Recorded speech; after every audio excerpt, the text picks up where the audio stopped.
Muy bien, buenas tardes tengan todos y todas ustedes aquí al Centro de Actualización Jurídica. Vamos a dar formal inicio a este curso nombrado Declaración de Estado de Interdicción y Designación de Tutela a cargo de la jueza María Estrella Guadalupe Rodríguez.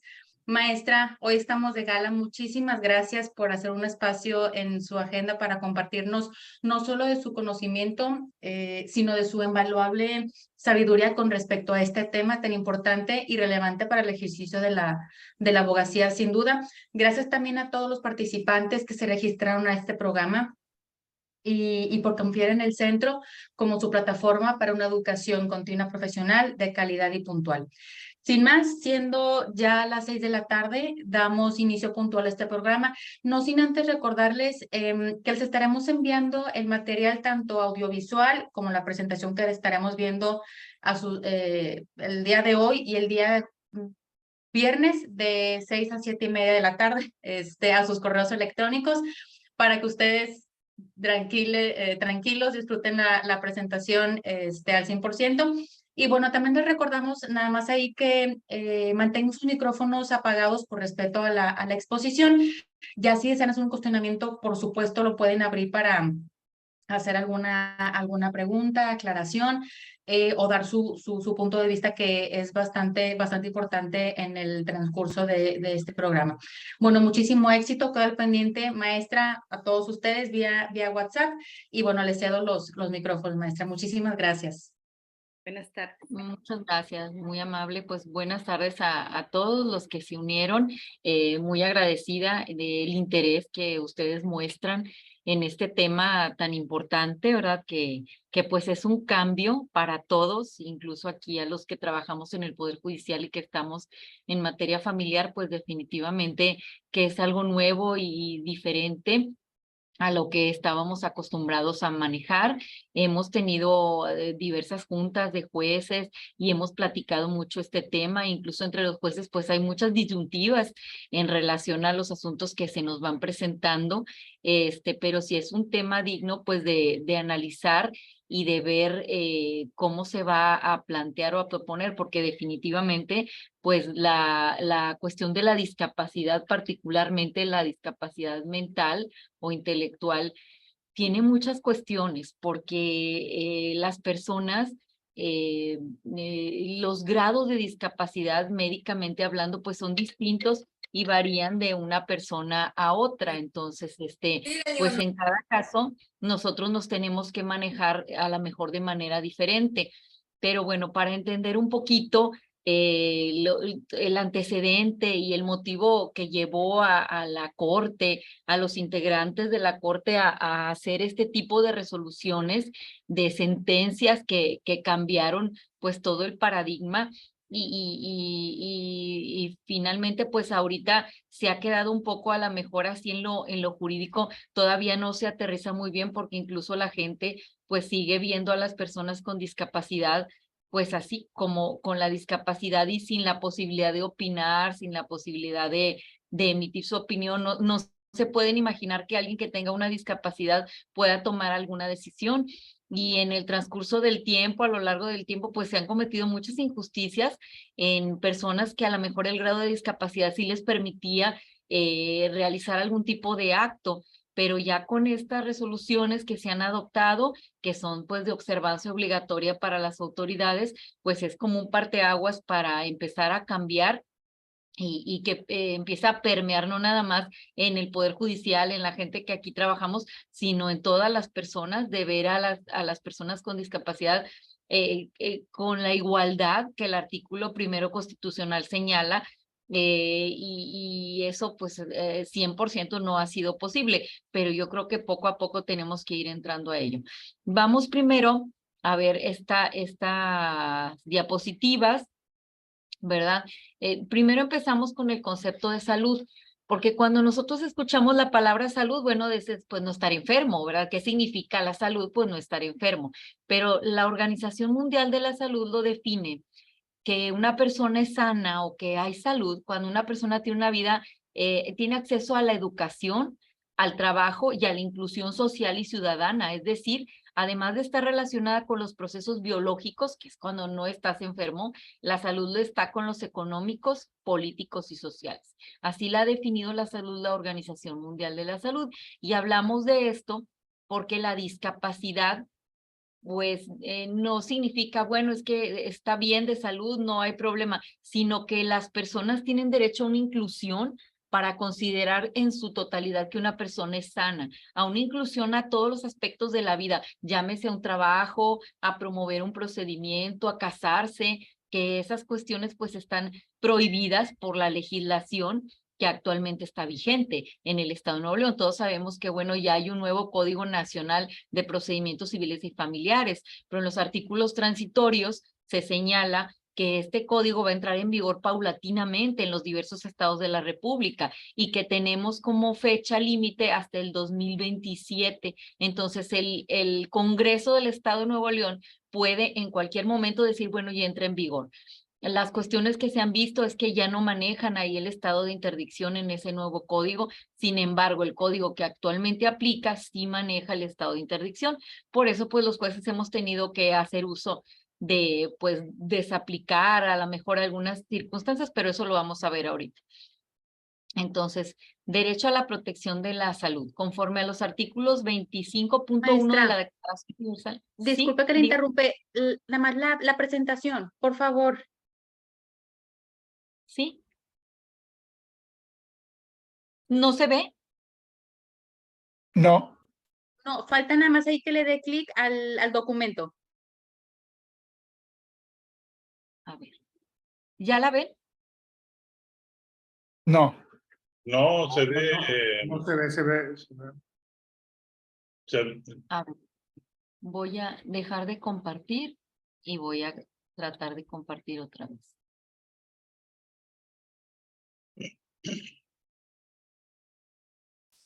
¿Ya lo ven? Sí. Sí, Perfecto, gracias. gracias. Perfecto, muy bien. ¿Cómo se define el concepto de salud? De acuerdo a la Organización Mundial de la Salud, se estima que una persona tiene una vida, bueno, eso ya lo mencioné. Derecho a la protección de la salud, conforme a los artículos 25.1 de la Declaración Universal de los Derechos Humanos, 11 de la Declaración Americana de los Derechos y Deberes del Hombre y 4 de la Constitución Política de los Estados Unidos Mexicanos, todas las personas tienen derecho a la preservación de la salud como garantía fundamental de todo ser humano. ¿Qué es la discapacidad? Consiste en la dificultad para hacer al menos una de las actividades de la vida diaria, como ver, oír, caminar, recordar, concentrarse, bañarse, vestirse, comer, hablar o comunicarse. Entonces, particularmente, las nuevas reformas o el nuevo paradigma, manera de pensar de la Suprema Corte se enfoca en las personas con discapacidad intelectual. Si a nosotros se nos presenta un asunto de una persona con discapacidad física, motriz, pues bueno, la persona puede decidir, no hay ningún problema. La cuestión viene cuando la discapacidad es de carácter mental. ¿Cómo manejarnos en ese sentido? Entonces, bueno, esto tiene mucha relación y todos los cambios que ha habido tienen mucha relación con el concepto de discriminación. El artículo 1 constitucional pues habla de que está prohibido discriminar por cuestiones de discapacidad, entre otras cosas, ¿verdad? Preferencias, etcétera. Sin embargo, al momento de no considerar la opinión que pudiera emitir una persona con discapacidad, particularmente la mental, pues estamos discriminando. Entonces, uno de los principios básicos del constitucionalismo, la Constitución lo refiere, estriba en que todos somos iguales. Sin embargo, la discriminación rompe con esa premisa, siendo uno de los problemas de mayor trascendencia y arraigo en nuestra época. La Constitución establece que la discriminación por motivo de discapacidad está prohibida. Sin embargo, en la práctica existen barreras que provocan que la igualdad y la inclusión queden solo en el papel, ya que desde tiempos remotos el mundo ha sido diseñado para personas que se consideren cuadran en un grupo normal, limitando para un sector especial un reducido catálogo de beneficios que solamente remarcan la desigualdad que existe para con los sectores vulnerables, ¿verdad? Entonces, desafortunadamente, en el transcurso de la historia sí se ha diferenciado entre personas que son normales, porque así lo han manejado, han utilizado ese término, y las que no lo son, y las que no lo son se referían, bueno, a las personas enfermas o a las personas con algún tipo de discapacidad. Bueno, la discriminación, su concepto consiste en tratar de manera diferenciada a las personas, y la misma puede ejercerse de dos formas. Una de ellas es cuando se trata de modo denigrante a una persona en particular, atacando su dignidad, y la otra cuando se ejerce este trato hacia un grupo vulnerable, afectando por ende la igualdad social, ¿verdad? Por ejemplo, que alguien discrimine a las personas de color, a todos los negros, por decir, a todos los indígenas, etcétera. Entonces, pues es una discriminación social, ¿verdad? Y ya no en particular. Bueno, en cuanto a los antecedentes de la discapacidad, para entender un poco esto, desde tiempos históricos tuvo una connotación religiosa. Se pensaba que el hecho de que una persona hubiese nacido con alguna deficiencia derivaba de una mala conducta o un pecado cometido por sus padres, quienes en virtud de ella habían sido sancionados con un castigo divino. Eso marca la historia, ¿verdad? Que las personas con discapacidad se pensaba que sus padres, bueno, habían cometido un pecado. Y entonces, ¿qué se hacía con las personas que nacían con alguna deficiencia? Pues los eliminaban, los mataban en aquel tiempo, ¿verdad? O los relegaban, los internaban en manicomios o alguna otra de esas cosas. En la antigüedad clásica, por ejemplo, en Grecia y Roma, la perfección y la belleza humana eran muy importantes. Por lo tanto, quien contaba con una discapacidad era eliminado, lanzado por un monte o era abandonado. La tendencia de agruparse generó la selección de las personas en clases, ya que se les valoraba dependiendo de la tierra y de las posesiones que podían adquirir. Desde hace mucho tiempo que, bueno, quienes tenían más eran de otra clase, los que tenían menos era de otra clase. Se estimaba que había seres superiores e inferiores. El éxito y el liderazgo se relacionaban con el nivel de inteligencia, por lo cual quien se encontraba mermado en sus capacidades no encajaba en el grupo, pues no podía desarrollarse ni obtener bienes por sí mismo, ¿verdad? Entonces no podía entrar en las clases que seleccionaban allí. Los niños eran evaluados desde su nacimiento para advertir la perfección en sus rasgos. Al no encontrar que los niños tuvieran esa perfección o ver que tuvieran alguna deficiencia, alguna discapacidad, se les dejaba en un lugar sin alimento hasta que fallecieran, ya que se estimaba que al vivir con alguna discapacidad no contaban con la posibilidad de servirle al grupo. Bueno, durante esta evolución, el trato que se ha dado a los discapacitados se ha dividido en modelos. Este modelo del que se ha venido hablando se llamaba modelo de prescindencia, porque durante esta etapa se estimaba que lo mejor pues era prescindir de las personas con discapacidad por considerarlas inservibles. En muchos casos, bueno, pues las personas, como les digo, las mataban en aquel tiempo, o bien algunas personas con discapacidad pues se manejaban para obtener recursos causando lástima, y algunas discapacidades pues se hacían más grandes a propósito para causar la lástima de las personas, y en ese sentido pues obtener limosnas, ¿verdad? Enseguida del modelo de prescindencia, que cruelmente pues se determinaba quitarle la vida a las personas, siguió el modelo médico rehabilitador. Este modelo, bueno, consideraba a las personas con discapacidad como enfermas, todas en general. Todas las personas con discapacidad se estimaba que eran personas enfermas, ¿verdad?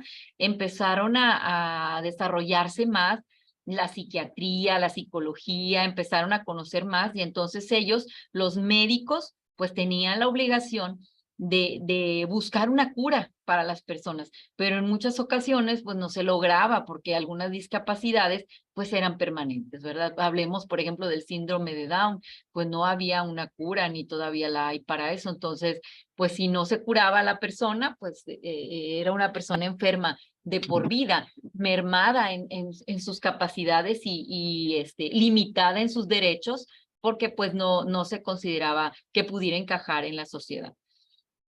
Este modelo, lo conducente era, pues como les decía hace rato, encerrarlas en manicomios a las personas con discapacidad o casas de asistencia, por considerarse que eran una carga y que podían dañar al resto de la población normal. A ese modelo, como les dije, se consideró médico rehabilitador, y algunas personas pues sí conservaban a sus familiares en sus casas, ¿verdad? Pero finalmente pues los trataban como niños. Yo creo que hasta la fecha perdura pues esa manera de pensar de la gente de referirse a una persona con discapacidad como si fuera un niño y tratarlo como un niño. Incluso hay situaciones que hemos sabido y que se han dado en el transcurso del tiempo de impedir que las personas con discapacidad pudieran procrear realizándoles cirugías, tratamientos o algo sin su consentimiento.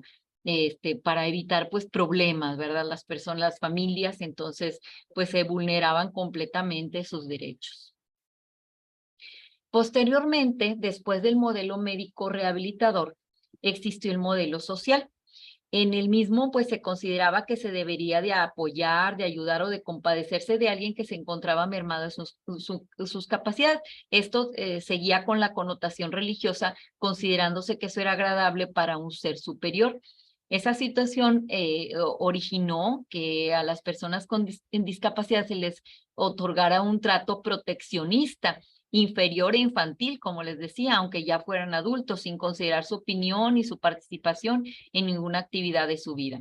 Las personas tenían que ser siempre cuidadas por sus familiares, no gozaban del derecho a una vida independiente, incluso, como les decía, eran sujetas a actos violatorios de sus derechos, de su personalidad, a practicarles en algunas ocasiones procedimientos quirúrgicos para evitar la procreación sin su consentimiento. Posteriormente, surgió el modelo que está actualmente, el modelo de derechos humanos. Aproximadamente en los años 60, hubo un movimiento en donde, aparte de personas con discapacidad, se unieron personas que habían participado pues en guerras y que habían quedado con discapacidades físicas o mentales también, pues al perder alguna extremidad o alguna situación, ¿verdad? Entonces esas personas clamaban por ser incluidas en la sociedad. Yo creo que si una persona ya pues perdía algunas de las extremidades o algo, pues ya no le daban trabajo, ya no podía hacer muchas cosas. Entonces, ese grupo de personas se unieron en los años 60 a principios para exigirle a la sociedad que los viera como personas normales. Había muchas situaciones irregulares, como por ejemplo, y no había rampas para personas en sillas de ruedas. Muchos edificios, a lo mejor hasta la fecha, todavía conservan solo las escaleras y no había rampas. Todo eso de los libros en braille o escucharlos en audio, eso es más reciente. Anteriormente, pues no había respeto para las personas con discapacidad, no había inclusión, no se pensaba en ellas, ¿verdad? Simplemente, pues para la sociedad seguían siendo un estorbo o seguían siendo un niño que tenías que tener siempre en su casa y no tenía derecho a ir a un cine o a ir a alguna parte porque definitivamente, pues no se consideraba que no contaban esas personas, ¿verdad? Bueno, ellos expresaron protestas, ¿verdad? Y se integraron, exigieron la participación directa en los asuntos de su injerencia, pero principalmente que se respetara su derecho a la igualdad y a la inclusión, ya que se dejara de lado el modelo médico que insistía en rehabilitarlos para pasar a un modelo social que reconociera sus derechos y les permitiera ejercitarlos directamente. Esta corriente se le denominó movimiento de vida independiente. De todos este grupo de personas que ellos pues se unieron para hacer que se respetara su igualdad. La finalidad de este modelo es el reconocimiento de todos los derechos de las personas con discapacidad, incluyendo el de gozar de una capacidad jurídica plena que por siglos les fue negada, lo que los incluye como sujetos de derechos y de obligaciones. Muy bien. Esto pasó mucho tiempo, ¿verdad? Poco a poco fue incursionando en la sociedad, bueno, las rampas para personas con discapacidad, los libros en braille, etcétera, y se les fue dando un poquito más su lugar y su inclusión, y esto vino a desembocar en que se creara la Convención de los Derechos para las Personas con Discapacidad. Esta convención y su protocolo facultativo fueron aprobados durante la 76ª sesión plenaria de la Asamblea General de la ONU, celebrada el 16 de diciembre del año 2006 y promulgada mediante la resolución de fecha 24 de enero del año 2007. Fíjense cuánto tiempo pasó desde los años 60 hasta el 2006-2007. Aquí se unieron un grupo de personas, se determinó que un grupo de personas se unieran, que fueron escogidas, ¿verdad?, para trabajar en esta convención y estuvieron trabajando durante 10 años para lograr la convención.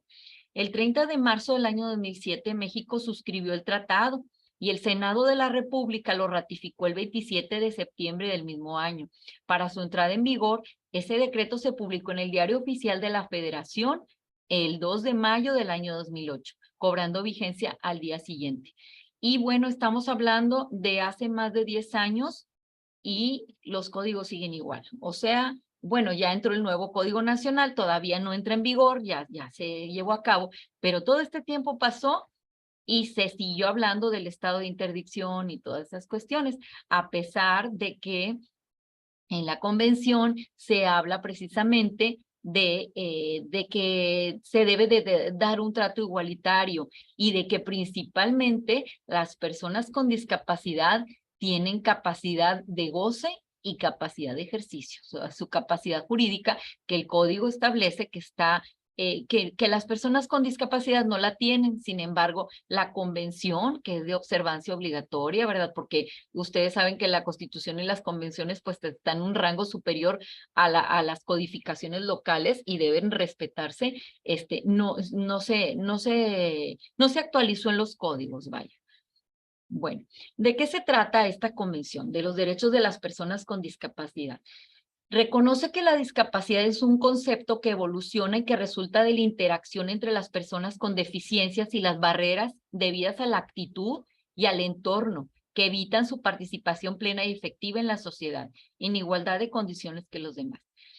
Si nosotros seguimos construyendo edificios que no tengan rampas, seguimos imprimiendo libros que no estén en formato de audio, para respetar a las personas, por ejemplo, invidentes o en lectura braille. Seguimos pensando que todo aquel que tenga una discapacidad de carácter mental no puede opinar nada, absolutamente nada, de su vida cotidiana o de algún asunto jurídico, o decidir si quiere casarse o no, o decir no se puede casar porque el código dice que no, o si quiere tener una pareja, o si quiere acceder a un centro de trabajo, pues esas son las barreras del entorno. Es el entorno que envuelve a las personas con discapacidad, que la rodea, pues las barreras las ponemos nosotros mismos, la sociedad, y la convención precisamente hizo un análisis de eso y consideró, bueno, que existían este tipo de barreras. La convención reafirma la universalidad, indivisibilidad, interdependencia e interrelación de todos los derechos humanos y libertades fundamentales, así como la necesidad de garantizar que las personas con discapacidad los ejerzan plenamente y sin discriminación. Reconoce que la discriminación contra cualquier persona por razón de su discapacidad constituye una vulneración de la dignidad y el valor inherentes del ser humano. Reconoce la importancia que para las personas con discapacidad reviste su autonomía e independencia individual, incluida la libertad de tomar sus propias decisiones. Muy bien, aunque para muchas personas parezca increíble, bueno, sí hay, yo al menos aquí en el juzgado en el que estoy, sí he tenido un caso de una persona que tuvo un accidente de motocicleta y quedó en estado de interdicción. Bueno, se decretó la sentencia y se le nombró un tutor. Sin embargo, con el tiempo, con los años, la persona fue recobrando poco a poco sus capacidades, no al 100%, pero la persona empezó a pedir a la autoridad que lo tratáramos como, o sea, que él quería intervenir en el asunto de manera directa. Tenía ciertas limitantes, no completamente al 100%, pero sí al menos podía decir, porque no hablaba, hablaba con señas y estaba aprendiendo lenguaje de señas, al menos sí podía decir que quería quiénes fueran sus abogados, que su tutor ya no quería que fuera su tutor, quería escoger a una persona de confianza, que son ahora las figuras que la convención pues nos señala, como lo vamos a ver más adelante. Entonces sí existen casos en donde hay que considerar eso. Reconoce la importancia de la accesibilidad al entorno físico, social, económico y cultural, a la salud y la educación y a la información y las comunicaciones, para que las personas con discapacidad puedan gozar plenamente de todos los derechos humanos y las libertades fundamentales. En ese caso particular, porque he tenido muchos, pero en ese caso del que yo he aprendido mucho, y de ahí para adelante me he preocupado porque en los acuerdos que se dicten, en los asuntos donde tengan injerencia personas con discapacidad, se les hable con un lenguaje accesible, con un lenguaje claro, sencillo, de ideas concretas, sin tanto rebuscamiento ni cuestiones legales, porque las personas pues tienen derecho a estar informadas del asunto en el que están participando. Cuando yo las tengo aquí en la pantalla, porque a la mayoría de las personas con discapacidad, y más ahora que pasó lo del COVID, que a lo mejor podía uno ser portador del virus y luego transmitírselo a ellos, pues traté de que todo fuera virtual. Y cuando las tengo en la pantalla, primero, pues yo siempre hablo con los doctores. Y los doctores me dicen, no, es que la persona no puede y etcétera, etcétera. Entonces, hablas con la persona y tú le preguntas que si sabe por qué está aquí y a veces sí saben y te dicen las personas a su modo de hablar o de darse a entender que tienen que ir al banco, que tienen que firmar un documento y les preguntas, bueno, ¿y quién lo apoya? ¿A usted quién le tiene confianza? ¿Quién le tiene confianza para poder firmar, para poder hacer esos trámites? Y te señalan al hermano o a la hermana o al familiar que quieren ellos que los represente. Entonces, eso es para nosotros muy importante. ¿Quién los cuida? ¿Quién les da de comer? ¿Quién los atiende en caso de que no puedan por sí mismos valerse? Y eso para nosotros pues es sumamente importante porque pues nos da pie a tomar los apoyos y salvaguardias que la misma convención nos señala que debemos de adoptar. Y ahorita, Ana, no, la fiesta. Ay, perdón, pensé que alguien quería preguntar algo. Bueno, uno de los artículos que a mí me parece más importante de la Convención sobre los Derechos de las Personas con Discapacidad, pues es el artículo 12. El artículo 12 dice, los estados partes reafirman que las personas con discapacidad tienen derecho en todas partes al reconocimiento de su personalidad jurídica. Los estados partes reconocerán que las personas con discapacidad tienen capacidad jurídica en igualdad de condiciones con las demás en todos los aspectos de la vida. Los estados partes adoptarán las medidas pertinentes para proporcionar acceso a las personas con discapacidad al apoyo que puedan necesitar en el ejercicio de su capacidad jurídica. ¿Cómo es esto? Bueno, el Código Civil habla de la capacidad de goce y de la capacidad de ejercicio. Y tratándose de las personas con discapacidad, pues aquí nos refieren que no la tienen. O sea, nos refiere el objeto de la tutela, porque la figura del tutor pues es algo que ha existido desde tiempos remotos, ¿verdad? Es la guarda de la persona y bienes de los que no estando sujetos a patria potestad tienen incapacidad natural y legal o solamente la segunda para gobernarse por sí mismos. Entonces, tienen incapacidad natural y legal los mayores con incapacidad o discapacidad originada por enfermedades o deficiencias persistentes de carácter físico, psicológico, sensorial, que les impida gobernarse por sí mismos o no pueda manifestar su voluntad por algún medio. Entonces, las personas que tienen discapacidad para el Código Civil actual no tienen capacidad jurídica. Ustedes saben, bueno, que la capacidad se divide en capacidad de goce y capacidad de ejercicio. La capacidad de goce es la aptitud para ser sujeto de derechos y obligaciones, y la capacidad de ejercicio es la capacidad de ejercitarlos. Los códigos establecen que las personas con alguna discapacidad no la tienen. Entonces ahora la convención establece que sí la tienen. Y aquí en el párrafo siguiente dice que los estados partes deben de adoptar las medidas pertinentes para proporcionar acceso a las personas con discapacidad al apoyo que puedan necesitar en el ejercicio de su capacidad jurídica. Y bueno, ¿cuáles son estos apoyos? ¿Qué tiene que hacer la autoridad? Al principio, cuando empezamos a analizar todo esto, hubo quien dijo, bueno, si se declaró inconstitucional el estado de interdicción, porque en el viernes vamos a hablar de la resolución que declaró inconstitucional el estado de interdicción, y por ese motivo los jueces tenemos que desaplicar eso y aplicar un nuevo sistema, ¿verdad? Que es el sistema de apoyos y salvaguardias. Pero hubo quien al principio pensó, bueno, pues si se desaplica, pues entonces ya no tiene por qué haber estados de interdicción. Esto no es así. A nosotros nos siguen promoviendo, porque la realidad de las cosas es que cuando una familia, una persona viene con nosotros al Poder Judicial y tiene un familiar con discapacidad, la discapacidad ya es grave. O sea, yo creo, ¿verdad? Que las personas que tienen un familiar con discapacidad y no es tan grave o tiene momentos de lucidez, pues todavía lo llevan al banco y todavía firma y todavía hacen diversas cuestiones.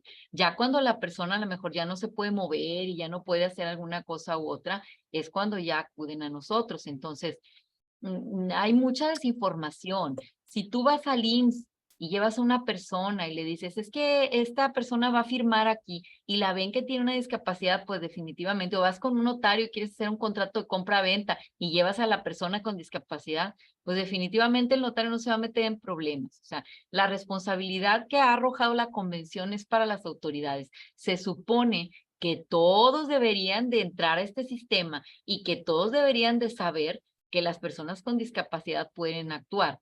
Sin embargo, y aquí hay un pero, pues sí hay que tomar en cuenta el grado de discapacidad que la persona tenga. Y si la persona tiene un grado de discapacidad que le impide moverse, trasladarse u opinar al 100% en los asuntos jurídicos, pues somos nosotros las autoridades quienes tenemos que determinar el sistema de apoyos y salvaguardias que esa persona debe de tener. Y bueno, ¿qué es esto del sistema de apoyos y salvaguardias? El punto 4 de ese artículo 12 dice, los estados partes asegurarán que en todas las medidas relativas al ejercicio de la capacidad jurídica se proporcionen salvaguardias adecuadas y efectivas para impedir los abusos de conformidad con el derecho internacional en materia de derechos humanos. Esas salvaguardias asegurarán que las medidas relativas al ejercicio de la capacidad jurídica respeten los derechos, la voluntad y las preferencias de la persona, que no haya conflicto de intereses ni influencia indebida, que sean proporcionales y adaptadas a las circunstancias de la persona, que se apliquen en el plazo más corto posible y que estén sujetas a exámenes periódicos por parte de una autoridad o un órgano judicial competente, independiente e imparcial. Las salvaguardias serán proporcionales al grado en que dichas medidas afecten a los derechos e intereses de las personas. Entonces, estas salvaguardias deben de ser determinadas por parte de una autoridad o un órgano judicial competente. Quiere decir que somos los jueces, es la autoridad del Poder Judicial, quien tiene que otorgar estas salvaguardias. ¿Y en qué consisten? Bueno, las medidas de apoyo que puede tener una persona son muy variadas, ¿verdad? Si hablamos de una discapacidad física, pues pudiera ser el acceso a alguna situación, como les digo, la lectura en lenguaje braille, las grabaciones de audio, escribirle mensajes accesibles en el acuerdo para que pueda tener pues el debido acceso a la justicia. Y en cuanto a las personas con discapacidad mental, pues puede ser una persona de apoyo. Fíjense ustedes que yo he estado estudiando mucho este tema y, por ejemplo, en Canadá hay un sistema donde una persona con discapacidad pudiera ser motriz, estudia una carrera profesional y la persona no podía mover los brazos en este tema de esta persona que yo investigué.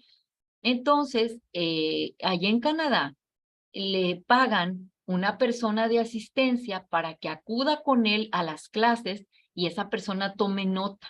Y entonces tome nota de los apuntes de la escuela, de lo que dicen los maestros, y esa libreta se la da a la persona con discapacidad.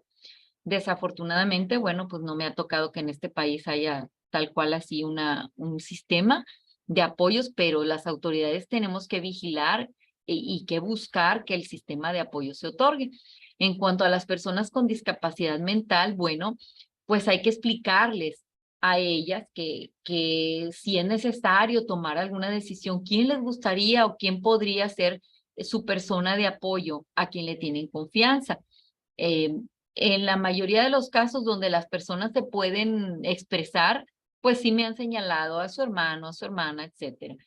Aquí la problemática viene cuando las personas pues están, como decirlo, en estado vegetal, ¿verdad? Que las personas no pueden hablar ni se pueden mover.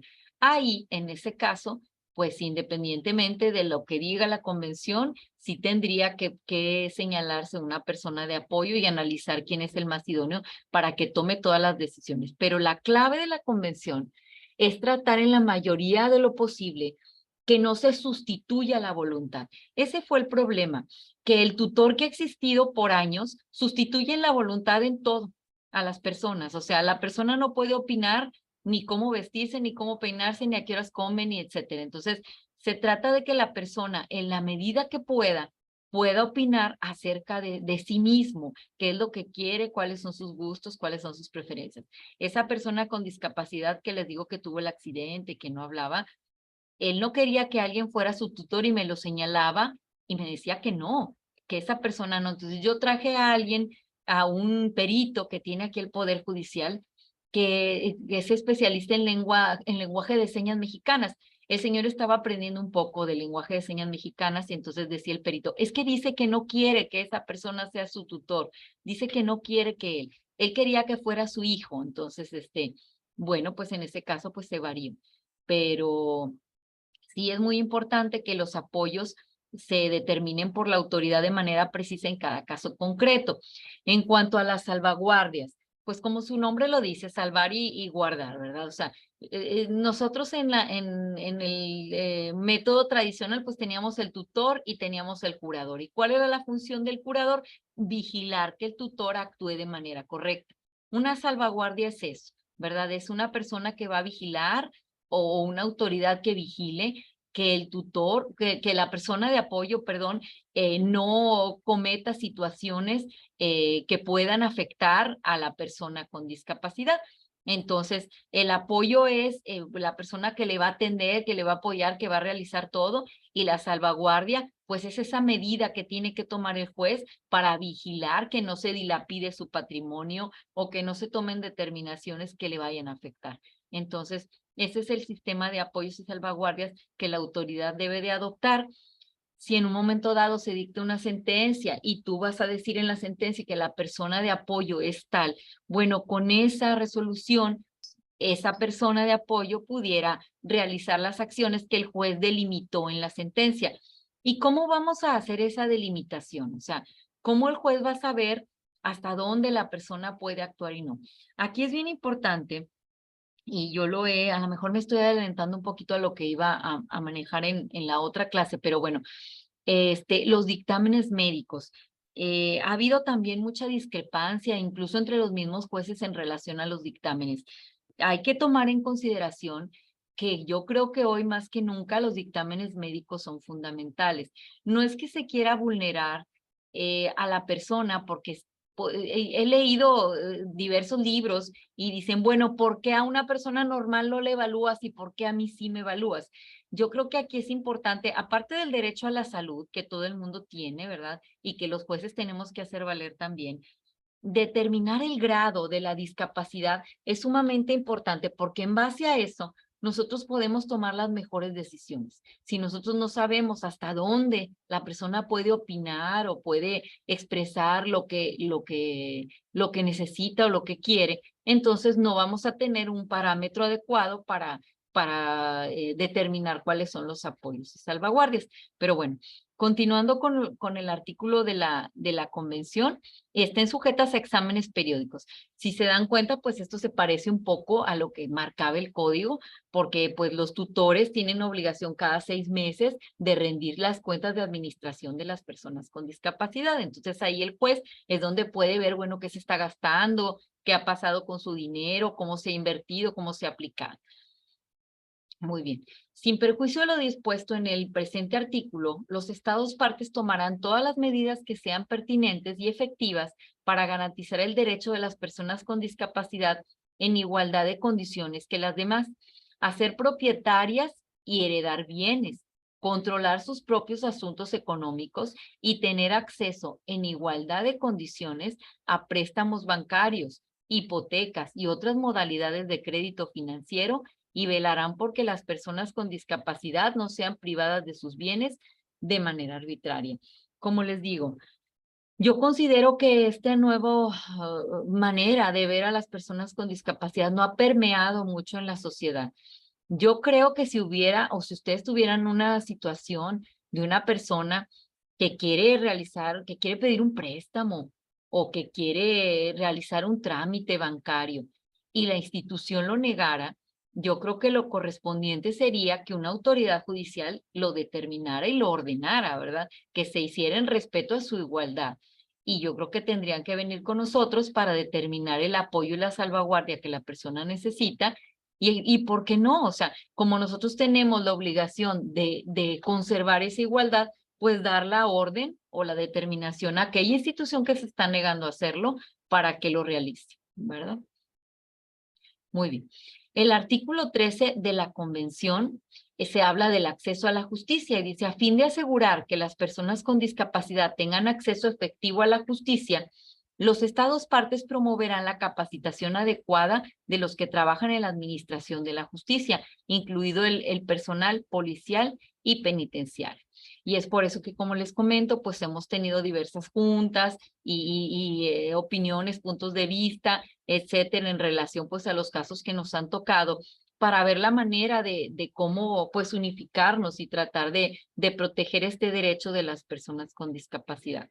Sí tuvimos también por ahí, tuve un caso algo especial y en el amparo, porque se fueron al amparo, me llegó diciendo que tomar en cuenta la opinión de la persona con discapacidad, aunque sus opiniones se estimaran desacertadas. Entonces, si realmente estamos en un punto así un poco crítico, ¿verdad? Un poco conflictuado, porque por un lado, bueno, la protección a sus intereses, ¿verdad? Esta persona otorgó un testamento cuando estaba con la discapacidad, entonces, sí realmente nos quedamos ahí como que, bueno, pero la autoridad federal nos ordenó que pues lo tomáramos en cuenta su opinión, aunque se consideraba desacertada, entonces pues se tuvo que tomar en cuenta esa determinación.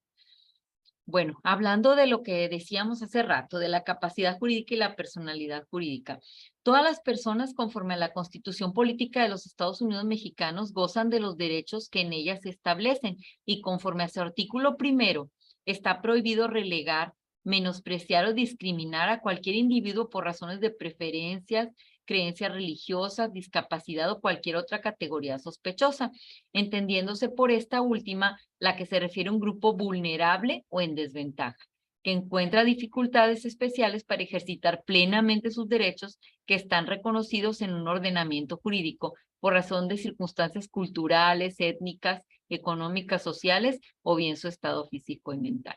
Muy bien, entonces está prohibido discriminar, la Constitución lo establece desde que se reformó el artículo 1 en el año 2012. No obstante lo anterior, las codificaciones locales en México establecen otra cosa. De acuerdo con el Código Civil del Estado de Nuevo León, todas las personas son titulares de derechos y obligaciones, siendo además sujetos de deberes jurídicos. Los sujetos de derecho tienen una facultad exclusiva que se llama personalidad jurídica y esta se adquiere por el nacimiento y se extingue al fallecer. La personalidad jurídica, que el mismo código señala es igual para todos, realmente no lo es, pues tiene algunas restricciones establecidas en la misma codificación, como lo son la minoría de edad, la interdicción y las demás discapacidades que la ley establezca. Si se cuenta con estas características, las personas podrían ser sujetos de derechos y obligaciones por medio de un representante, porque así lo dice el código, lo que se traduce en que en el caso de las personas con discapacidad, la personalidad jurídica no les asiste a ellas, sino a quien las represente, ¿verdad? Eso es lo que el código establece.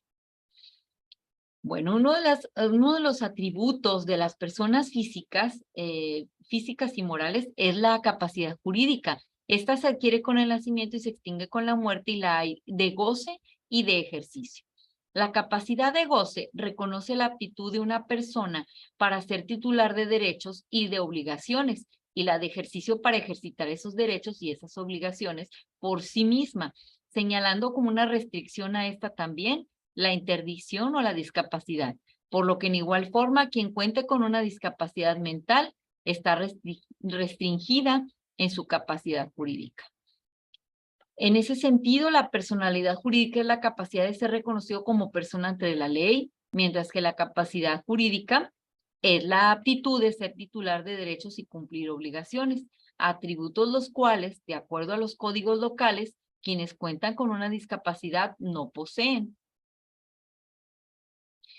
Bueno, el marco normativo legal. En cuanto al marco normativo a nivel local, en el tema de la discapacidad, se tiene que el Código Civil del Estado en su artículo 30 bis establece que la capacidad de ejercicio, bueno, como ya lo dijimos, para ejercer derechos y obligaciones por propia cuenta, los mayores deben pleno uso de sus facultades mentales, mientras que el 30 bis 1 habla que el estado de interdicción y las demás manifestaciones de incapacidad establecidas por la ley son restricciones a la capacidad de ejercicio, pero también señala que los incapaces pues pueden ejercitar sus derechos por medio de un representante.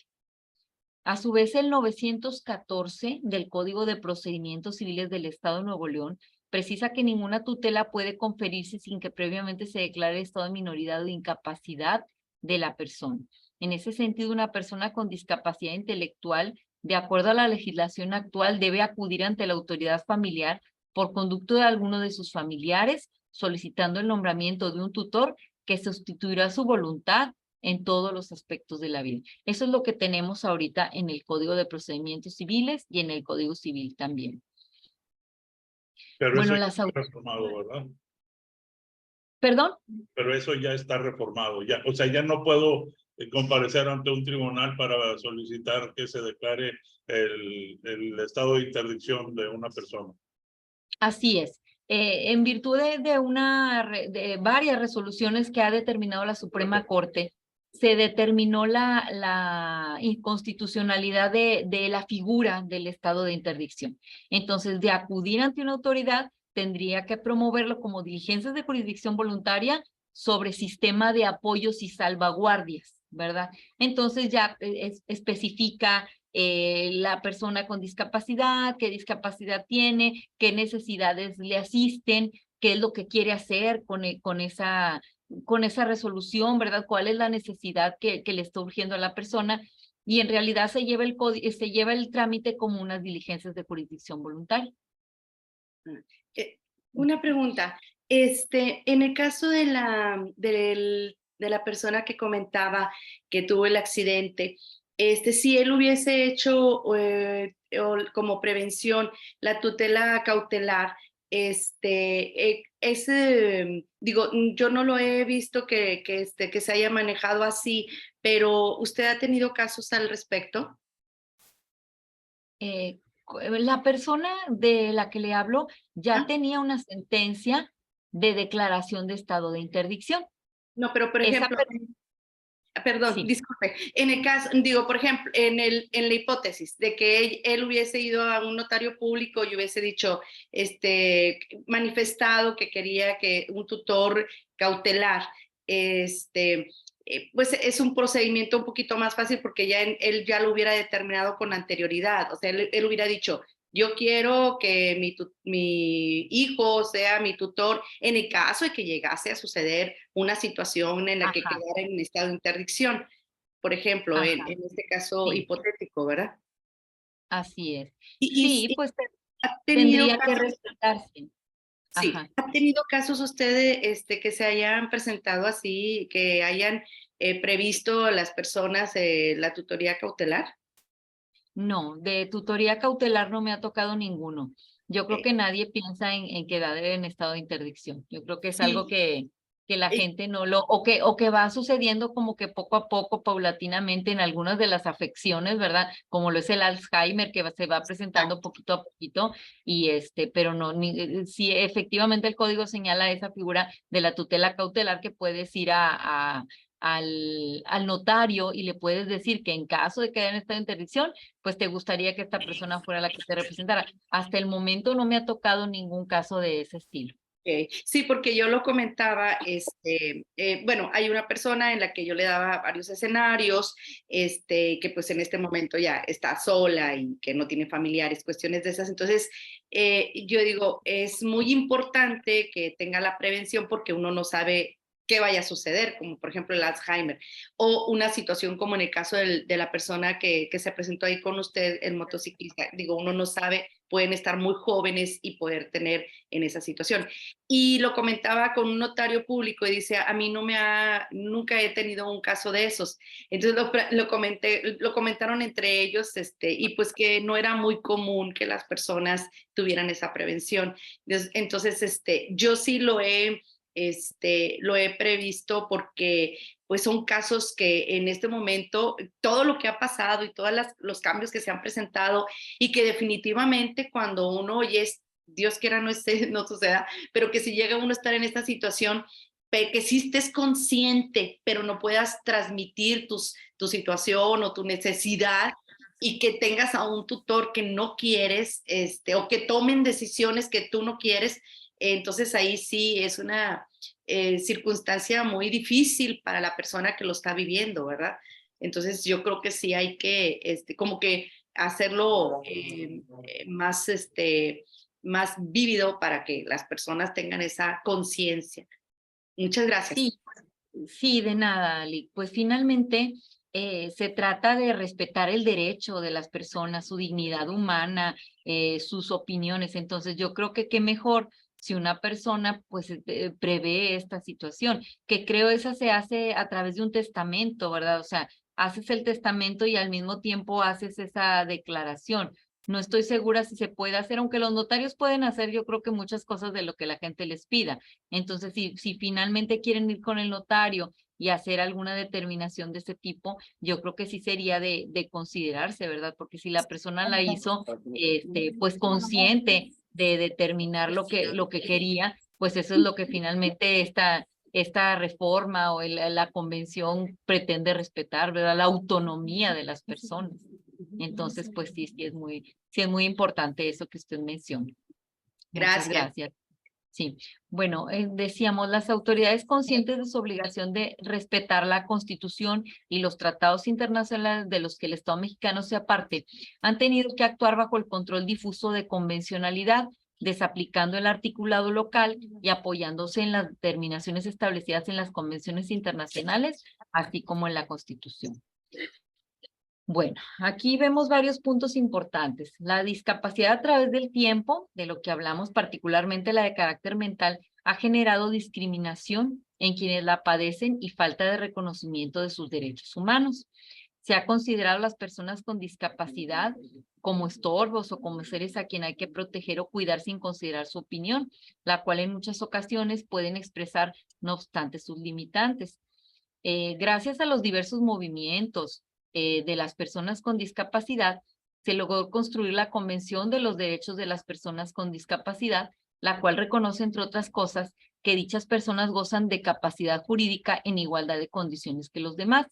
No obstante que los códigos locales de muchos estados del país siguen contemplando la figura de la interdicción, los juzgadores están obligados a desaplicarla en atención a lo establecido por la Convención y por el artículo 1 constitucional. Muy bien, entonces déjenme dejar de compartir, ya para que aparezca la pantalla aquí completa.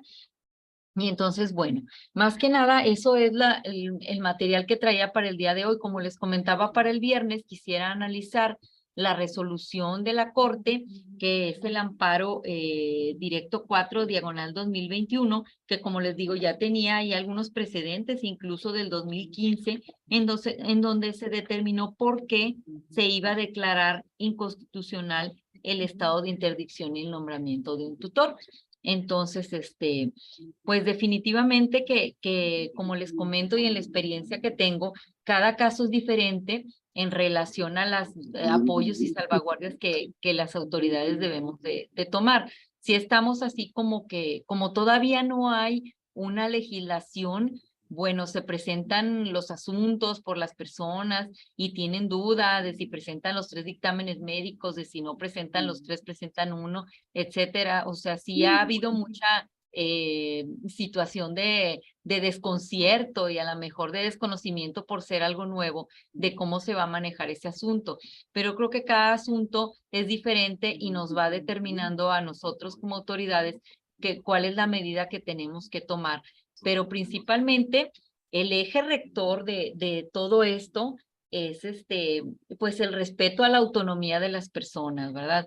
Como les comento, he leído mucho al respecto y he leído también opiniones en contra, porque definitivamente muchos de los autores de los libros pues señalan que hay personas con discapacidad que definitivamente, aunque uno quisiera tomar su opinión o que expresaran lo que ellos sintieran o necesitaran, no podrían hacerlo. Y sí, cada discapacidad varía. Por eso les digo que a mi consideración, la cuestión de los dictámenes médicos pues es fundamental, porque yo aparte de que me los traigan los dictámenes médicos, sí trato siempre de hablar con el psiquiatra, con el neurólogo, porque acuérdense que los médicos que dictaminen un estado de incapacidad mental, pues deben de tener la especialidad adecuada para cada caso.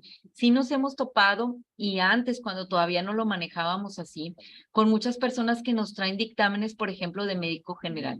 Hay que recordar una cosa, si una persona está enferma y padece, por ejemplo, del corazón, pues obviamente va a ir con un cardiólogo, no va a ir con un médico general, o a lo mejor en inicio sí, pero lo van a remitir con el cardiólogo. Solamente el especialista, el psiquiatra, pues podría, el psiquiatra, el neurólogo, ay, no me acuerdo ahorita cómo se llaman las personas geriatra, que atienden a las personas de la tercera edad también. Solamente ellos pues podrían darnos una base, ¿verdad? Yo suelo platicar con los médicos y hacerles varias preguntas, ¿verdad? Ya ven que ahorita pues se puede Hablando de ratificar el dictamen. preguntas, licenciada, hay varias personas que tienen la manita levantada y como que no se ve en su pantalla que hay gente que Sí. quiere preguntar.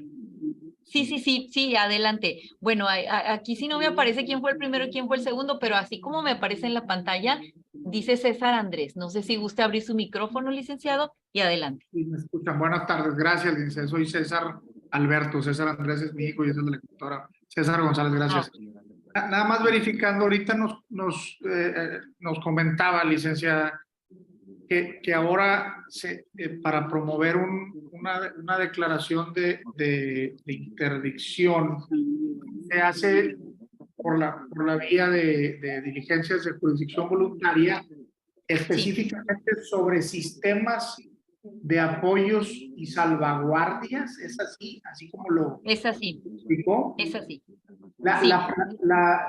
El escrito inicial de demanda seguramente lo debe de firmar el familiar de la persona de la que se pretende declarar la interdicción. Quiero pensarlo, ¿no? Así es. Vía diligencias de jurisdicción voluntaria sobre sistemas de apoyo y salvaguardia. Así es. Sí. Y ahí nace otra cuestión. Hemos estado comentando también en Junta de Jueces y déjenme les aclaro que yo hablo por mí, porque todavía hay algunas disyuntivas con otros compañeros jueces y lo que yo diga, así como que no estoy hablando a nombre de todo el Poder Judicial, sino lo que yo he investigado y lo que yo he leído mucho y cómo yo los estoy admitiendo.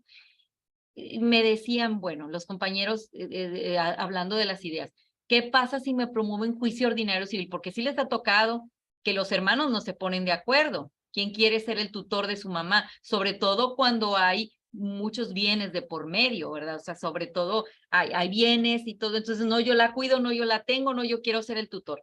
¿Qué vamos a hacer ahí cuando no hay consenso? Pues sí, a mi consideración y lo que estuvimos manejando, sí tendríamos que admitirlo como juicio ordinario civil. Finalmente, no hay duda que lo que tenemos que hacer, en el caso que así lo planteen, es proteger los derechos de esa persona con discapacidad. Entonces, si la disputa está, o sea, el estado de interdicción pues no se decreta, la persona tiene su capacidad jurídica. Aquí lo que está en discusión es cuál va a ser el mejor apoyo y la mejor salvaguardia de la persona. ¿Cómo lo podemos saber si no hay pruebas al respecto? Cuando hay consenso, y las diligencias de jurisdicción voluntaria pues son cuando no hay pleito, ¿verdad? Cuando no hay alguna discusión, pues no hay problema y entonces lo hacemos de esa manera. Pero cuando hay un pleito y dice un hermano, no es que él trata mal a mi mamá, no es que él es el que la trata mal, no es que él está vendiendo sus bienes, pues sí tendríamos que averiguar al respecto. Yo creo que sí sería importante que se desahogaran pruebas y en esos casos específicos, pues sí tendríamos que admitirlo como juicio ordinario para que pueda haber una etapa probatoria y nosotros ver qué es lo que mejor le conviene a la persona que tiene pues esa discapacidad. O como en la duda que le había manifestado yo por escrito hace rato, en donde yo traigo un asunto así, donde son varios hermanos. Un hermano está muy interesado en quedarse con los terrenos de pues, los padres. Los padres ambos ya están pues muy afectados por el Alzheimer. Y los barbea y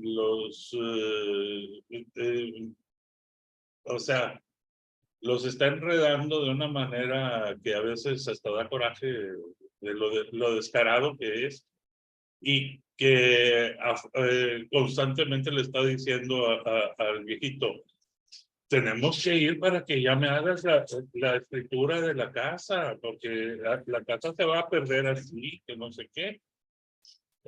Y pues el viejito ya no entiende lo que le están diciendo, ¿verdad? Lo ha llevado varias veces a varios notarios. Afortunadamente los notarios lo ven al señor y dicen, no, el señor no tiene capacidad jurídica.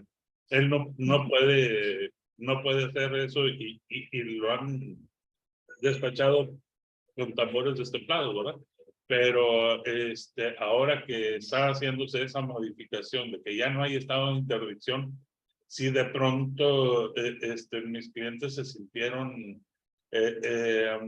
pues Preocupados, sí. preocupados exactamente y Sí. ahorita precisamente me estaba mandando un mensaje mi clienta donde me está insistiendo que otra vez está llevando este muchacho a los viejitos al notario. Sí.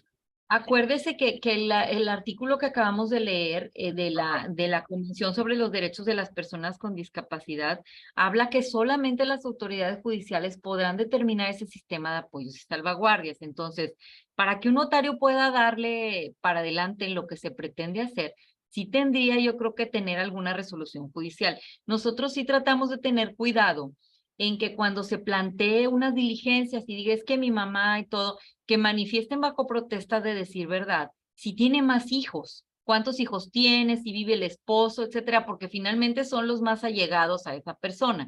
Entonces, esa persona tendría que decir y nosotros tendríamos que notificar a los hijos para ver qué opinan o qué situación. También si se presenta un escrito y el hijo se opone porque hay alguna situación válida, pues eso ya rompe la jurisdicción voluntaria y tendría que convertirse en contienda y dilucidar en esa contienda quién es la persona mejor para apoyar o ser la salvaguardia de esa persona con discapacidad. Entonces, sí tendríamos que manejarlo de esa forma. Sí, muy bien.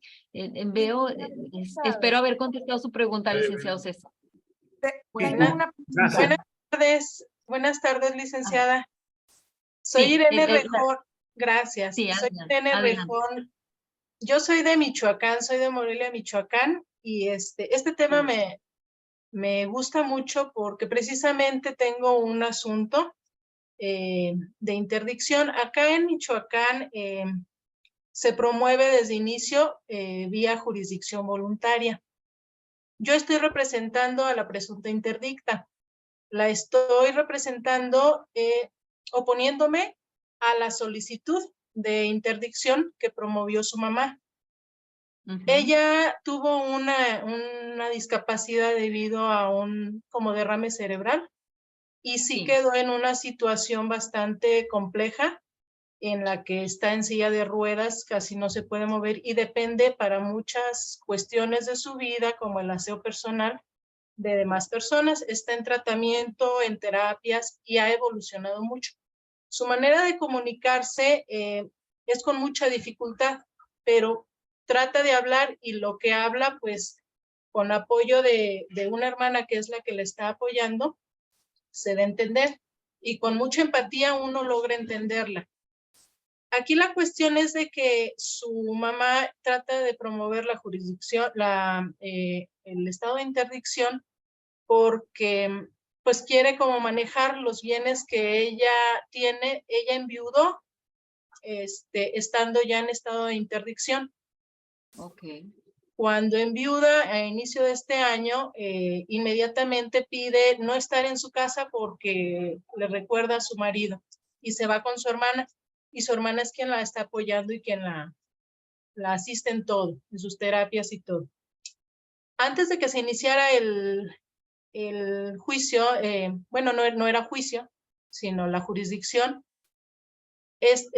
la presunta interdicta le da un poder a su hermana, le otorga un poder, y el notario sí le otorga ese poder, obvio, con un certificado médico, porque ya estaba en este estado de interdicción, y si se lo otorga, entonces su hermana, ya cuando le informan sobre la jurisdicción voluntaria para que manifieste si hay alguna cuestión que manifestar, es cuando nosotros nos oponemos a este estado de interdicción. La cuestión es que la mamá tiene de pareja a un abogado, no tienen bienes, rentan casas, y ahí hay como un interés que se nota, muy acentuado.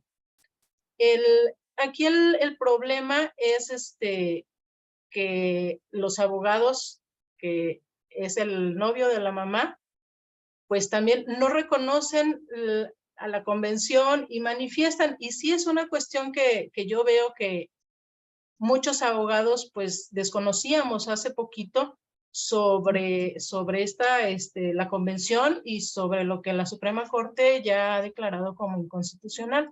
Y entonces ellos manifiestan que el estado de interdicción, contrario a lo que nosotros estamos diciendo, es para proteger el interés de la presunta interdicta y para salvaguardar todos sus intereses, y que no es en ningún motivo como para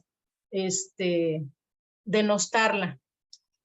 Yo tengo como mis dudas en cuanto al estado de interdicción en ciertos casos. En el caso de mi representada, no lo veo como un problema. Sí lo veo en casos como de personas con autismo grave.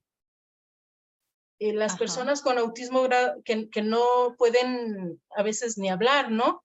Y que a veces nada más, pues sí, las personas o los papás o cuando son menores de edad, sí tienen como plena conciencia de que, y mucha preocupación de que en un futuro, pues, ¿qué va a ser de ellos? Porque no saben cómo va a ser su vida. Así es. Aquí, no sé si en Nuevo León sea igual. Nosotros, al oponernos al estado de interdicción, el asunto se vuelve contencioso y pasó a llevarse en la vía especial, no ordinaria. Acá es en la vía especial, y sí vamos a tener una etapa probatoria. Civil.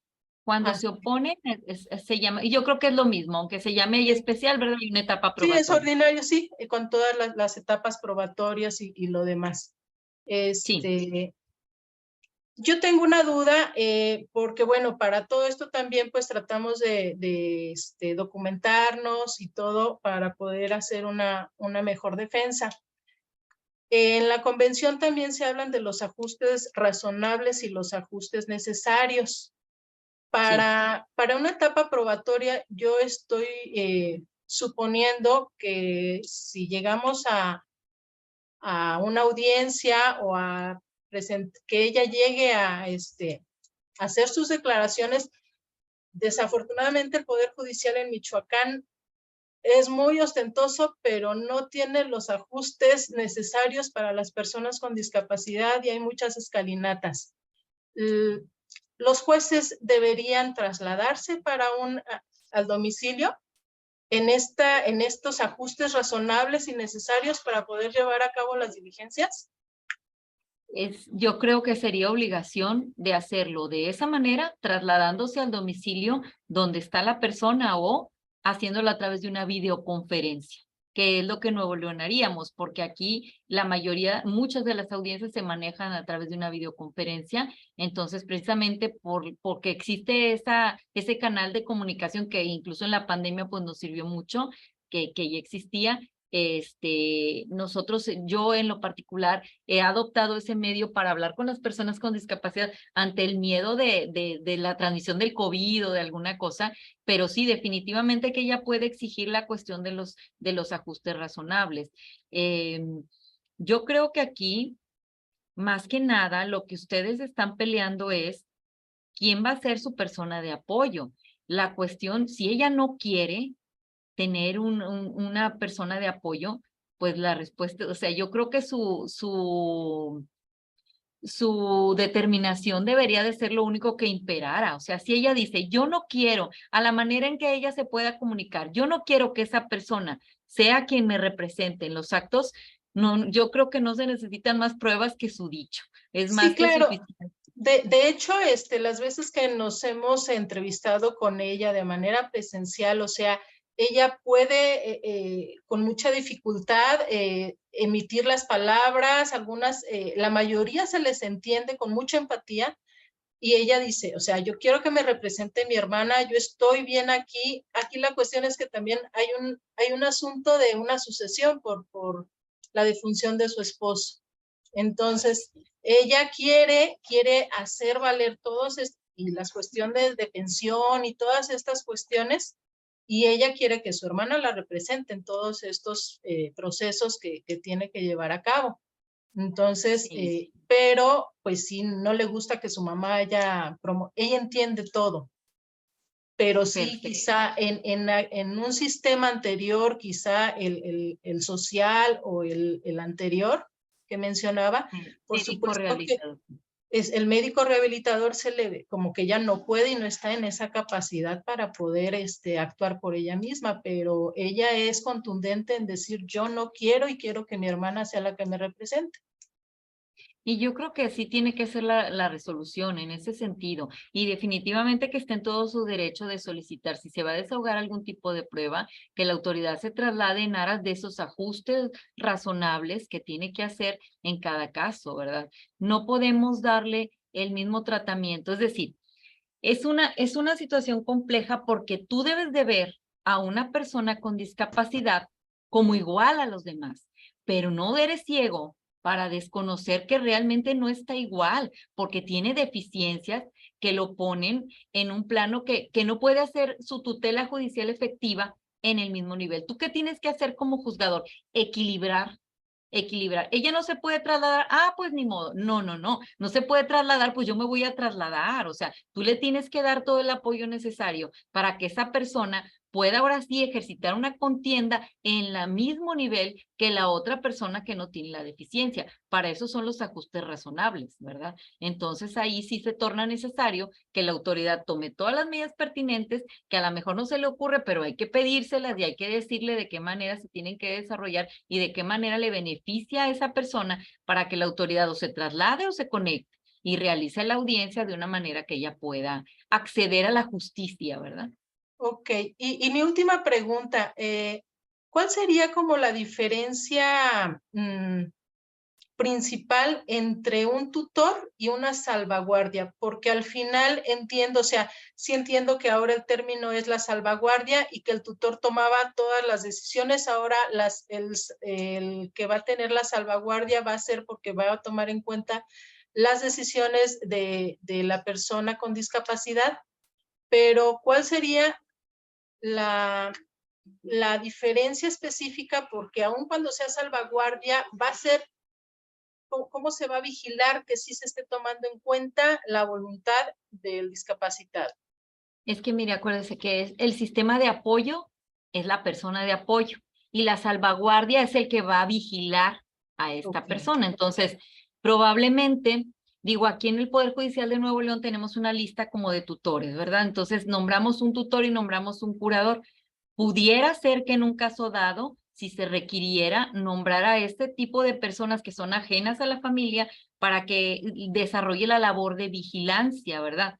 O Si no se puede, o sea, el apoyo es una persona, la salvaguardia es otra. Dice el artículo que la autoridad tiene que tomar todas las medidas para vigilar que eso se cumpla, para vigilar que los derechos se protejan.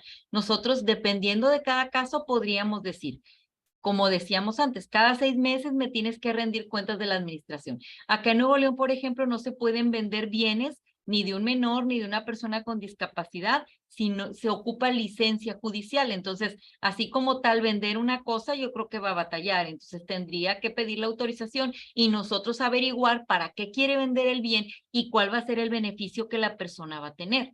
Entonces, la sentencia sí tiene que ser diferente en cada caso, no puede ser un machote. Y nosotros, dependiendo de cada caso, tendríamos que poner ahí que la persona, bueno, tiene que rendir esas cuentas, que si va a realizar algún acto traslativo de dominio, pues que tiene que pedirle la autorización al juez, que tiene que decirnos a nosotros cómo van los estados financieros de esas personas en caso de tener dinero, o si hay algún requerimiento o alguna necesidad de la persona, cómo se está atendiendo, si esa persona tiene una pensión de su difunto esposo o de ella, cómo lo están manejando ese dinero, en qué se está aplicando. Yo creo que nosotros tendríamos también esa labor de vigilancia, a la par que a lo mejor de la lista de tutores que ya teníamos, pudiéramos poner en un caso dado una persona que sea la salvaguardia y tenga la labor de vigilancia de la persona que va a servir de apoyo.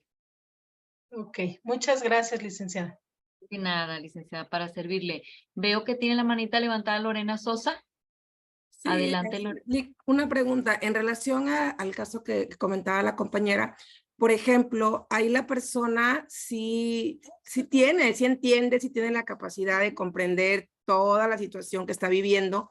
Me imagino que la limitante que tiene es física, ¿verdad?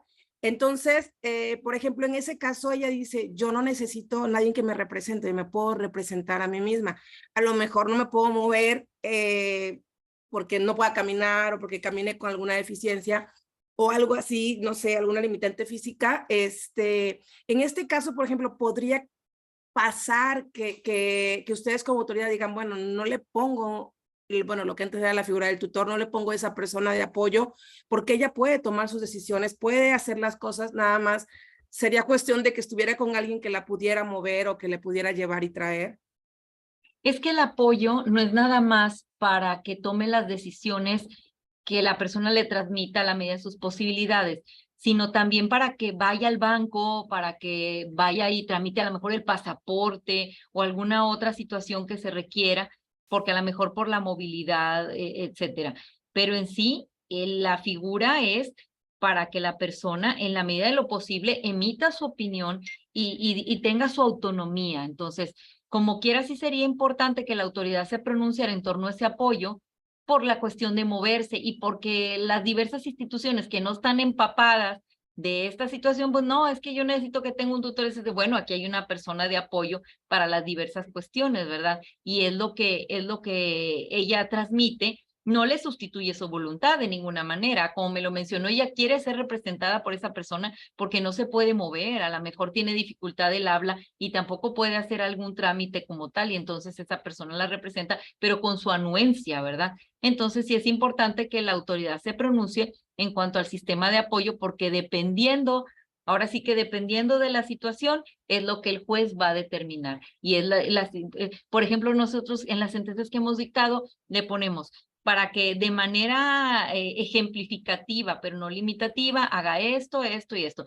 Trámite bancario, a lo mejor trámite de un pasaporte. Entonces, ya ve que en relaciones exteriores y todo eso, pues de repente te ponen muchos peros, bueno, ya llevas la sentencia y ya, y por eso la importancia de hablar con la persona con discapacidad, porque ellos ya te indican, es que mi hermana me cuida, yo quiero que ella me siga representando, a lo mejor a la medida que pueden ellos hablar. Okay. Entonces sí sería importante. Bueno, en un caso, por ejemplo, si hablamos de una persona que simplemente nada más no puede caminar, que esté en silla de ruedas. Y le pregunto esto porque conozco personas que están en silla de ruedas, pero todo lo demás muy funcional, ¿no?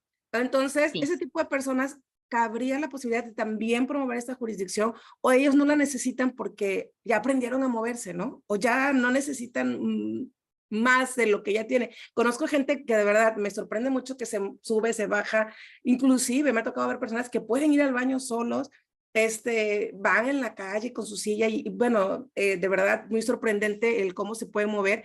Ese tipo de personas, por ejemplo, en un caso de tener que ir a un banco, de tener que ir a hacer algún trámite de cualquier naturaleza, pues lo podrían hacer sin problema. Pero vamos a suponer que en este caso algún familiar dijera, bueno, yo quiero representarlo, yo quiero, y él diga, no, pues sí, yo puedo hacerlo, ¿no? ¿Se tomaría en cuenta esa voluntad de la persona o Yo creo que definitivamente si la tiene que persona tener no alguien? quiere ser representada, no tenemos por qué nombrarle a nadie. Si la persona dice, es que de verdad no me puedo mover y estoy batallando mucho para trasladarme, la convención es para todos los tipos de discapacidad. Nosotros estamos tocando la mental, ¿verdad? Porque es la que está un poquito más así como que en el filito de la complejidad, ¿verdad? De que una persona pueda o no expresar su voluntad por sí misma, pero esta convención es para todo el tipo de discapacidades. Entonces, el apoyo y salvaguardia, el juez tiene la obligación de determinarlo dependiendo del caso concreto, y en ese caso, bueno, yo creo que justificándose a lo mejor con un dictamen médico o el informe del Seguro Social donde la persona quedó en esa discapacidad y lo que puede y no puede hacer, yo creo que nosotros podríamos determinar, si así lo quiere la persona, alguien de apoyo. Si lo promueve el familiar y dices que mi hermana está a mí ya me promovieron uno, y me dices que mi hermana le dan ataques epilépticos y está en silla de ruedas, y lo que pasa es que ella entiende todo, pero ella quiere que yo sea su persona de apoyo porque no puede ir a cobrar sus pensiones y etcétera. Entonces yo le dije, bueno, que tu hermana haga suya la solicitud. Y sí, como pudo, firmó, puso huellas y dijo que hacía suya. Luego ya en el momento dado de la audiencia virtual ya platiqué con ella y sí, con un poco de batalla con el habla, pero sí entendía todo lo que yo le estaba diciendo y sí me expresó que ella le tenía miedo de salir a la calle porque le daban ataques epilépticos en cualquier momento, entonces que sí le interesaba que su hermana fuera a hacer los trámites. Entonces, pues eso fue la determinación. Ok, muchas gracias. De nada. Lisette Esparza tiene la mano levantada. Buenas tardes a todos. Licenciada, una pregunta. ¿Le ha tocado a usted el apoyo, pero para una persona que tiene algún tipo de discapacidad mental intermitente? Es decir, para el caso de una persona con bipolaridad. Sí, sí. La discapacidad mental puede ser del tipo, por ejemplo, del Alzheimer o de todo eso, y ese tipo de discapacidad se llama psicosocial. Cuando la persona tiene ansiedad, tiene depresión, tiene ese tipo de situaciones también. Estoy hablando de una bipolaridad ya documentada, es decir, el paciente por temporadas es una persona está completamente en depresión y esto lo ha llevado a diferentes situaciones ya jurídicas muy fuertes porque por ahí se aprovecharon de él, hicieron que el señor firmara un documento, ¿verdad? Y él en ese inter pues estaba en esa situación. Entonces, Sí. obviamente, parte de la estrategia va a ser solicitar esta nueva modalidad, ¿verdad? De la diligencia de jurisdicción voluntaria, pero me pregunto cómo, o sea, obviamente son 3 dictámenes los que hay que llegar, ¿verdad? De preferencia Hoy por 3 hoy. dictámenes. Ahorita no tenemos así una determinación tal cual, pero sí es importante, al menos 2, para que haya 2 opiniones, ¿verdad? Yo le digo, estoy hablando por mí, realmente otros jueces pues a lo mejor podrán tomar otra determinación, pero sí sería importante hablar con los facultativos para ver qué opinan en relación hasta dónde puede la persona intervenir o no. Entonces, al menos 2 dictámenes sí sería oportuno. Y bajo este nuevo concepto de la convencionalidad, pues también se le daría escucha a la persona, pero quería preguntarle si a usted le había tocado declarar esta salvaguarda con personas con bipolaridad. No me ha tocado declarar esta salvaguarda actualmente. Sí me llegó a tocar estado de interdicción de una persona muy joven que por cuestiones de drogadicción, sí tuvo que nombrársele un tutor. Ahí yo sí tenía una situación porque cuando hablé con el joven, porque era un jovencito de 20 y tantos años, él me decía, no, es que yo no necesito nada, o sea, yo estoy muy bien y yo tenía a mi novia, etcétera, pero lo cierto es que él estaba en un lugar recluido porque sí tenía alucinaciones y otro tipo de cosas. Entonces, yo hasta mandé traer porque siempre hablo con ellos así, y mandé traer al psiquiatra al juzgado. Le dije, oiga, es que yo estoy hablando con él y a mí me parece la persona como que estuviera normal, y me dice, mire, él ya por la cuestión de la drogadicción ya tiene sus neuronas bien afectadas.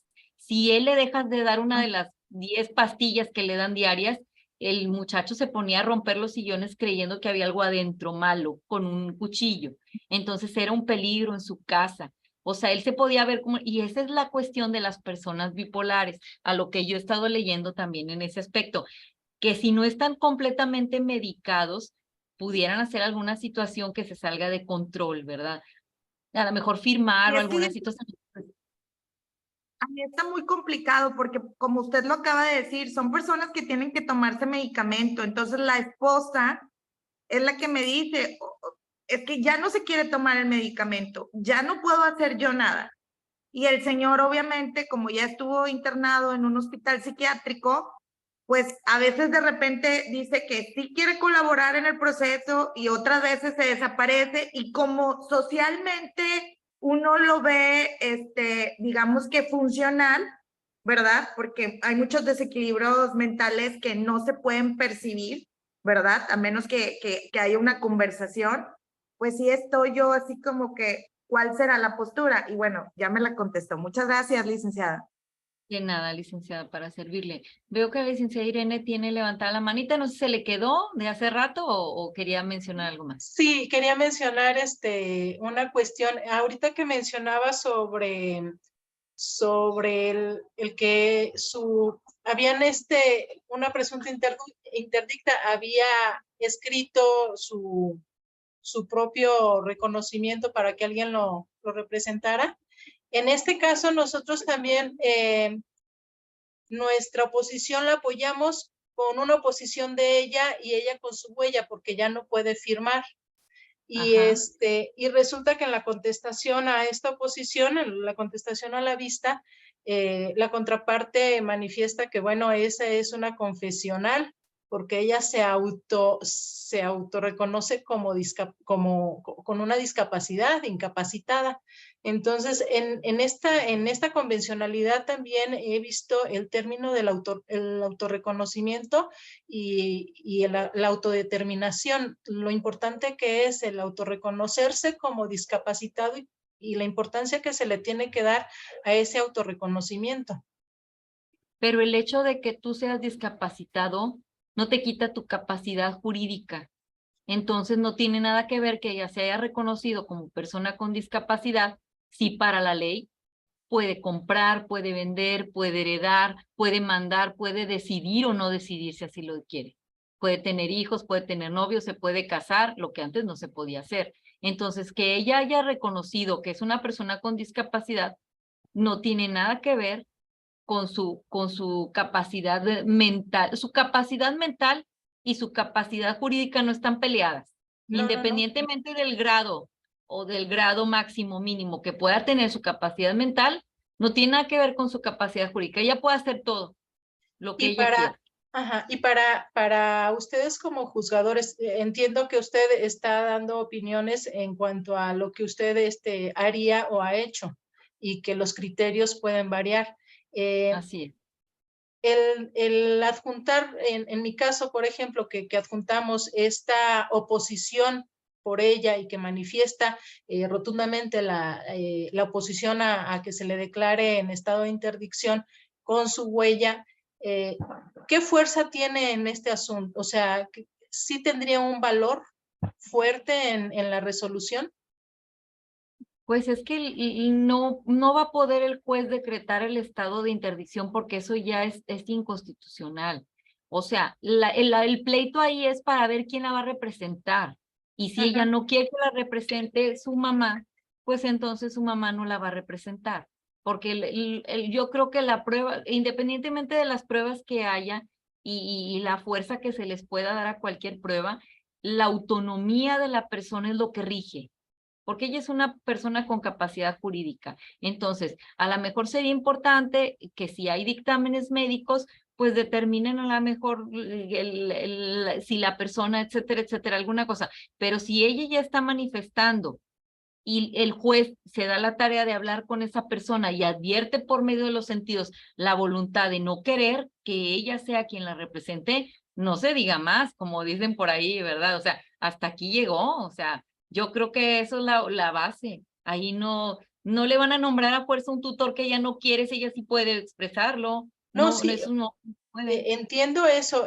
Lamentablemente, no sé, allá en Nuevo León, pero he escuchado aquí en Michoacán de que actualmente ya con este criterio de la Suprema Corte aún siguen saliendo resoluciones, sentencias declarando el estado de interdicción. Entonces, bueno, tenemos los recursos, ¿no? Así es. Pero no sé si ya sea algo en todo el país de que todos los jueces ya están no decretando el estado de interdicción, pero Así es. tengo mis serias dudas. Sí, ¿Perdón? la convención es a nivel internacional. Y Sí, sí, sí. si usted definitivamente le llegan a determinar algo en la resolución que no sea conveniente a los intereses de su cliente, bastaría con irse al amparo y en el amparo le van a dar la pauta al juez de primera instancia porque eso no se puede hacer. O sea, y como lo vamos a ver el viernes, les voy a decir los números de las resoluciones para que ha dictado la Suprema Corte en relación a la desaplicación del estado de interdicción y analizaremos una de ellas para que ustedes vean todos los casos que la Corte ya ha determinado en relación a desaplicar el estado de interdicción y la inconstitucionalidad de este. Entonces, definitivamente, no puedes ir en contra de la voluntad de la persona, porque lo principal de todo esto es la voluntad de la persona, y si ella no quiere, pues no se puede, definitivo. Maestra, muchísimas gracias. Me gustaría nada más concluir con el licenciado Fernando Flores, que por ahí me comentó que tiene varios cuestionamientos. Concluye y concluimos la sesión de hoy. ¿Qué le parece para continuar el día viernes? Licenciado Fernando, adelante, por favor. Gracias. Licenciada, en el caso de la discriminación, ¿cómo considera usted lo que antes pasaba? Por ejemplo, una persona que estuviera contagiada con VIH, que inclusive en los deportes, sobre todo me voy al caso concreto, natación, que se les prohibía la participación por alguna lesión que pudieran sufrir, un desangre, y que luego se pensara o que fuera a ser contagiados los demás. Entonces, en ese caso, ¿cómo lo consideran ustedes? Dos, en el caso de la pandemia, lo que sufrimos o sufrió mucha gente de la tercera edad, negados, nos discriminaban, inclusive se llegó a decir que en la atención médica se iban a atender primero a los médicos antes que los adultos. ¿Por qué? Porque pues se supone que el viejito ya iba de salida y al joven pues todavía le faltaba vida por delante. Pero luego vino la cuestión bioética, que es también a lo que yo, pues en lo que yo estoy, ¿verdad? Espérame tantito. Tú no puedes comparar una persona que estudia, que trabaja, que está preparado, que tiene carrera, que es productivo, que es socialmente responsable para la sociedad, con un INI que ni siquiera ni trabaja, o que es un indigente, o que es un vago, ¿verdad? ¿Qué opina usted pues como autoridad, ¿verdad? Como juez en estos aspectos que le planteo? Y muy amable por atenderme. Gracias. Mire, en cuestión de la discriminación, sí, la Constitución es muy clara en su artículo 1 de que no debe de haber ningún tipo de discriminación. Déjeme le digo ya una cuestión personal. Yo tuve una cirugía el año 2019 y me hicieron llenar un formato y el doctor que me iba a operar se me acercó y me dijo, usted no está obligada a poner aquí, si tuviera VIH, que gracias a Dios no, pero usted no está obligada a ponerlo, porque nosotros tenemos que respetar. Yo le agradecería mucho si lo tiene, que lo diga, para tener más cuidado. Pero si usted no lo quiere decir, nadie la puede obligar. Eso fue lo que me dijo el doctor. Entonces yo creo que hay instituciones médicas que sí están conscientes de que no pueden discriminar y de que independientemente de la enfermedad que padezca la persona, no puede ser objeto de discriminación. Entonces, en ese sentido, pues, o sea, todos somos iguales. La Constitución habla de igualdad.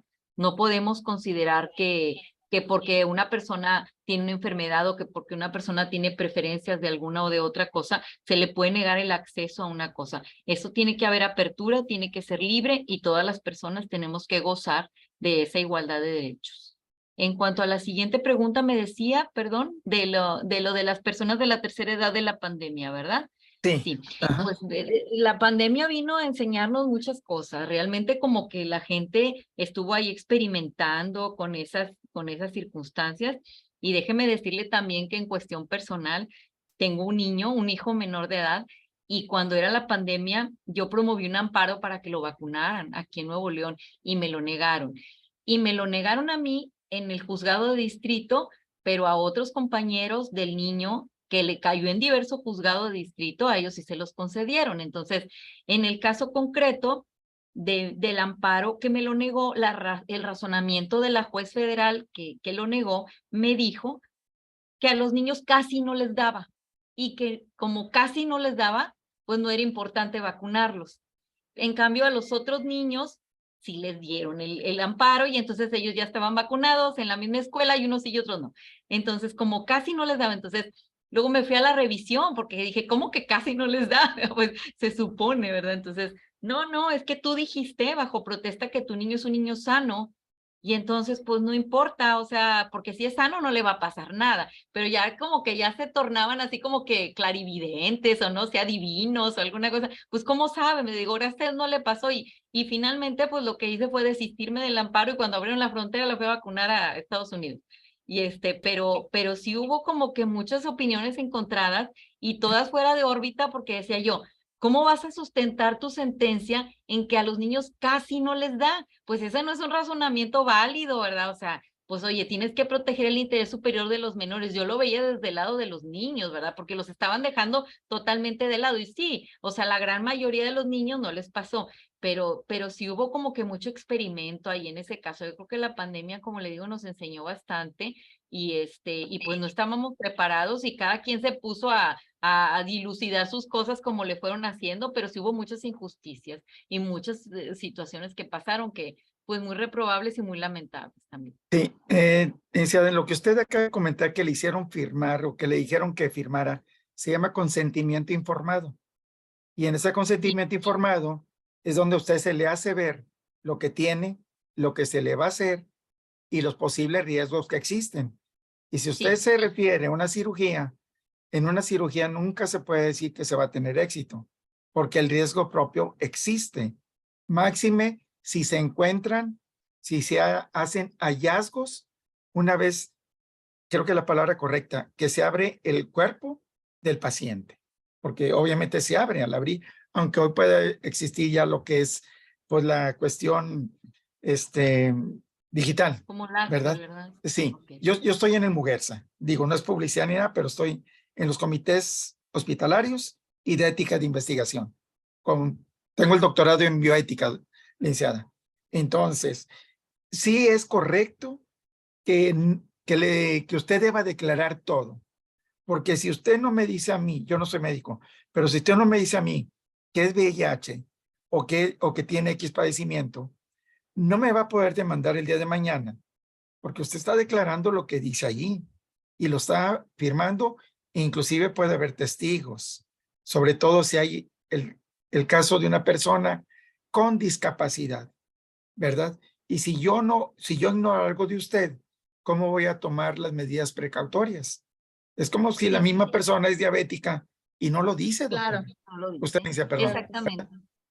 Así es. Si yo lo mencionaba más que nada porque en ese servicio médico no me exigieron que lo hiciera. Me pidieron de favor que si yo lo podía mencionar, ¿verdad? En caso de que eso sucediera.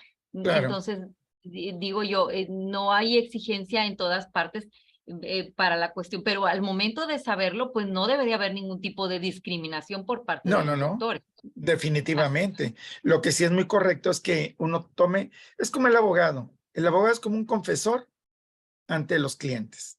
Le tiene uno que decir la verdad para poder adecuadamente Maestra. en un litigio. Sí. De lo contrario, Claro que sí. Bueno. Muchísimas gracias. Vamos a dar por concluida la sesión de hoy. Recuerden que nos vemos el viernes a las 6 de la tarde. Vamos a estar compartiendo el enlace de Zoom por el grupo que tenemos en WhatsApp, y también cualquier duda que ustedes tengan, quedamos al pendientes por esa misma vía. Maestra, muchísimas gracias. Muchas gracias a todos ustedes. Que pasen bonita noche, y recuerden que este material se los estaremos enviando a sus correos electrónicos en conjunto con la grabación. Que tengan bonita noche. Muchas gracias. Muchas gracias. Gracias. Gracias. Buenas noches a todos. Gracias, buenas noches. Gracias. Muchas gracias.